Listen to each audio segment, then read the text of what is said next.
Salut! Quand on pense médias, on a tout de suite tendance à penser aux grandes chaînes de télé ou aux grands journaux.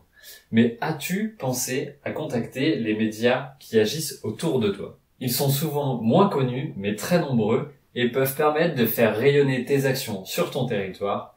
Et c'est ça le plus important aux éclairs. C'est parti!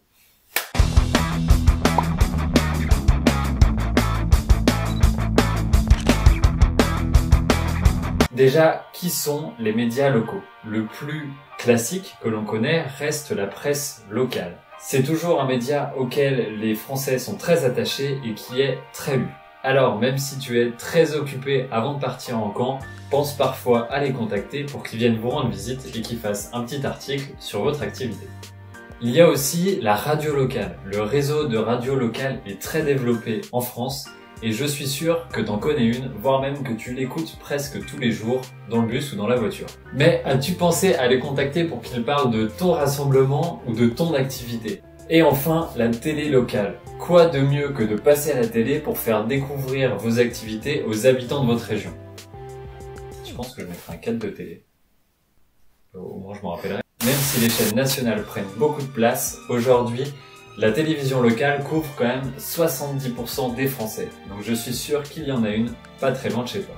Elle propose souvent beaucoup d'informations axées sur le territoire et ton groupe trouvera forcément sa place entre un JT ou une émission basée sur les initiatives locales par exemple. Le mieux c'est de les contacter pour une activité très visuelle comme par exemple un camp où il y a plein de tentes, une activité nautique avec plein de canoës, etc. Une fois que tu as validé l'étape 1, découvrir les médias locaux, il te reste à valider l'étape 2, contacter les médias locaux.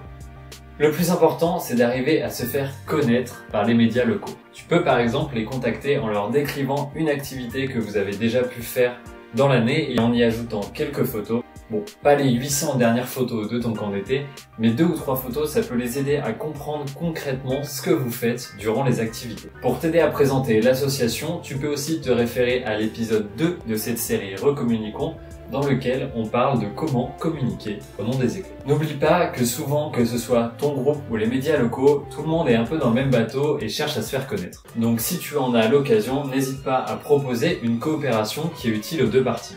Construire un partenariat, une visibilité sur vos outils de communication, ou encore co-construire une chronique ou une émission, et là t'es obligé de nous taguer sur EDF officiel parce que c'est vraiment la classe.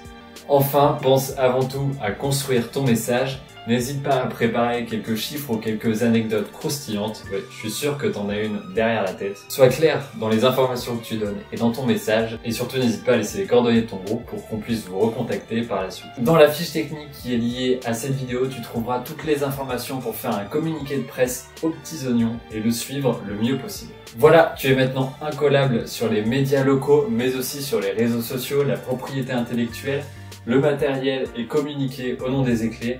Et oui, c'est le dernier épisode de cette série Recommuniquons consacrée à la communication aux éclairs. On espère que ça t'aura plu et que ça t'aura permis d'avancer sur la communication. Merci à tous ceux qui ont permis ce projet possible. On se dit à bientôt pour de prochaines aventures. Salut!